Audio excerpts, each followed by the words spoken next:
I am going to be reading out of the Chicken Soup for the Soul. Here we go. Number 1, on relationships. Relationships of all kinds are like sand held in your hand, held loosely with an open hand, and sand remains where it is. The minute you close your hand and squeeze tightly to hold on, the sand trickles through your fingers. You may hold on to some of it, but most will be spilled. A relationship is like that, held loosely with respect and freedom for the other person. It is likely to remain intact, but hold too tightly, too possessively, and the relationship slips away and is lost.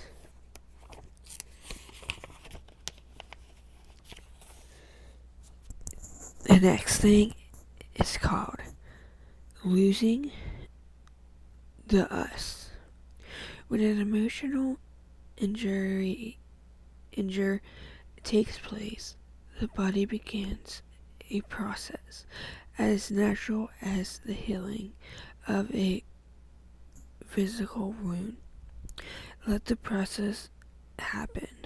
Trust that nature will do the healing. Know that the pain will pass, and when it passes, you will be stronger, happier, more sensitive, and aware. So does this mean you want to break up? I asked softly, hoping my question would go unanswered. This is how it all began, or I guess ended. The months the two of us had shared were some of the happiest, hardest, most educational months I ever experienced. It seemed impossible that this was the last conversation we would have as Ben and Leah, the couple. I had ignored the fact that the majority of high school relationships do not last. I guess in the back of my mind, I always thought that Ben was the only boy I would ever have these feelings. For that, he was the only boy who would ever understand me. I never took into account that the last month of our relationship was one of the hardest times I had ever gone through. It just stopped being fun. It stopped being about us and started to be about everything that surrounded him and me. The next day at school, I tried looking great to make him see what he had given up. I even tried to talk to him like my heart wasn't aching, like I was better off and even happier. But inside, I looked at him and could only see all the love and time I had given and all the hurt I had received. I walked around school in a complete daze and cried myself to sleep every night. He was the only thing I thought about, dreamed about, and talked about.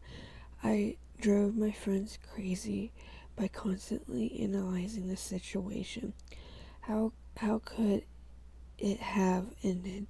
I found my other half when I was with him. I felt like something had been torn from me, like I was no longer whole.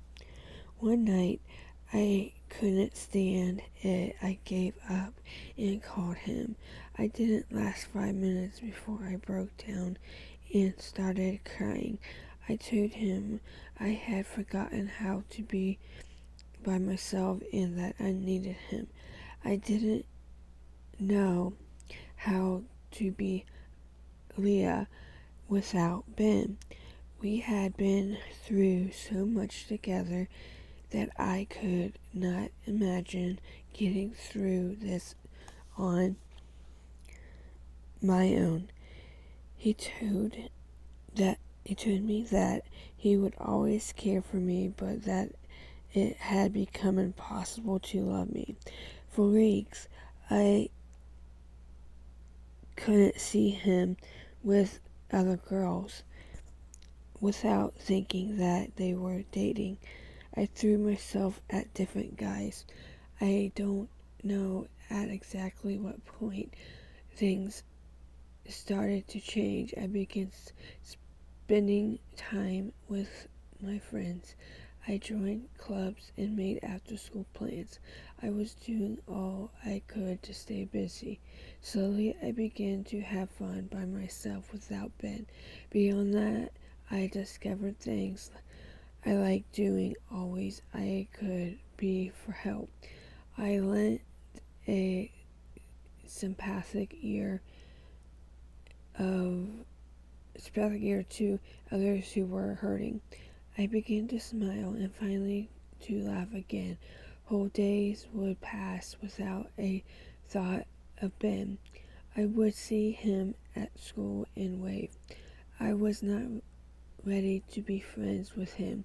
I was still healing, but I know I didn't cover a big wound with a band-aid and forgot about it.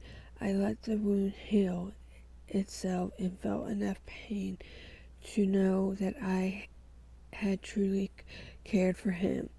In my rebound stage, I pursued a lot of guys. Once I healed, they pursued me.